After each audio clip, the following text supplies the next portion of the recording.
রান্না বলো ভাই। প্রত্যেক দিন চা খাই, রুটি আটা।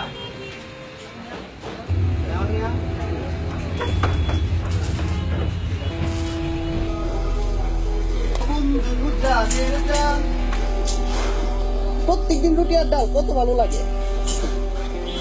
আরে দোস্ত, তুই তো জানো মায় কত কষ্ট করে আমার টাকা পাঠায়। প্রত্যেক দিন রুটি আর ডাল না খাইলে আমার 30 দিনের টাকার মাসটা 15 দিনে শেষ হইব। ওইটা কি তোর মনে আছে? যা দোস্ত বল ভাই, এনে রুটি আর ডাল দেখ। হয় পিছাই টেবিলে বাড়ি দে। এই দেখ এনে কি লাগে দেখ। আর তোর মার মশলা বাড়া হচ্ছে কিনা দেখতো। ঝি হোটেলে আসলে গ্লাসের ভিতরে ময়লা।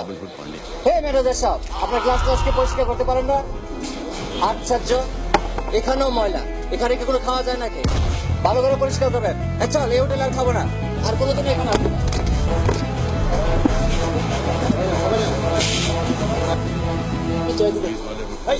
তোর মাস শেষে বেতন দে না? মাস শেষে তো বন্যা করে টাকা দিন।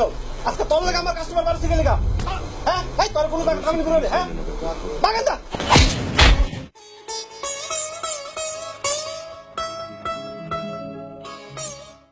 ভাই, আপনার একটা কথা কই, আপনি কি বিয়া করছেন? ওই মিয়া, আমি বিয়া করছি না মানে? আমার 2টা বাচ্চা। আচ্ছা ভাই, আর একটা কথা কই, কোন? আপনার বাচ্চা গলিয়া আপনি কি স্বপ্ন দেখেন? ওই মিয়া, কি স্বপ্ন দেখি কি আপনার কই দিব নাকি? ভাই, আমি ঢাকা শহরে থাকি, একটু কই দেখেন না, কোন জায়গা দিয়ে কাজে লেগেও দিতে পারে। আরে ভাই দেখেন, আপনি ওই আমার 2টা বাচ্চা তো বুঝছেন, ওই বড় বাচ্চাটা কি হয়েছে দেখতে শুনতে আমার মতো না দুষ্ট বুঝছেন, এর ছোট সময় থেকেই স্বপ্ন নায়ক হইব। ভাই কোন কি, আমি তো ঢাকায় ফিল্মে কাম করি। আরে কি কর, ফিল্মে যারা ছবি বানায় আমি অগলগে থাকি।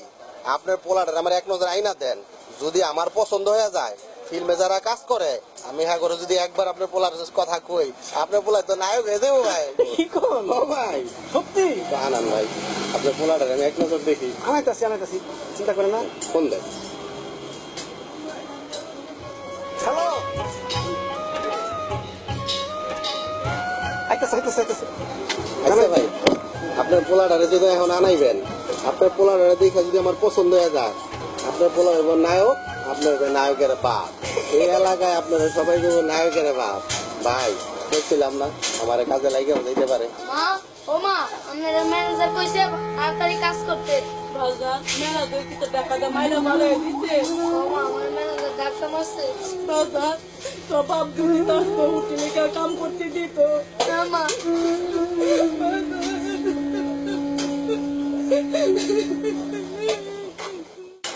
আপু তুমি নাকি বলছো আমাকে আসতে?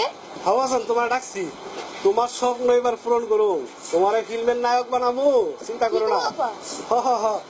এসে আমার ছেলে। ও ভাই, আপনার পোলা? আমার পোলা। বাপে পোলায় তো একেবারে জোড়া গলা। এই না, কামটা করলেন কি? কামটা কেন করছি একটু পরেই টের পাইবেন।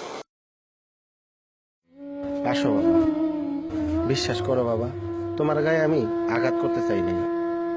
আঘাত করেছি একটা মৃত মানুষকে জীবিত করার জন্য। তোমার বয়সের একটা ছেলে তোমার বাবার হোটেলে চাকরি করে। ওই ছেলেটারে তোমার বাবা মানুষ মনে করে না।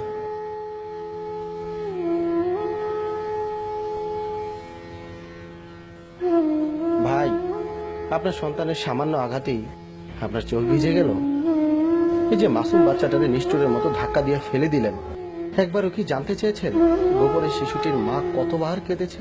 আপনি মহাজন বলেন, শিশুটির মা কোনো প্রতিবাদ করতে পারেনি। বাজান, আজ থেকে তুই আমার ছেলের মতো। আমার ছেলে যেভাবে স্কুলে যায় তুই সেভাবে স্কুলে যাবি। তুমি কোনো চিন্তা করো না। বাজান, তুমি হলে স্কুলে যাও।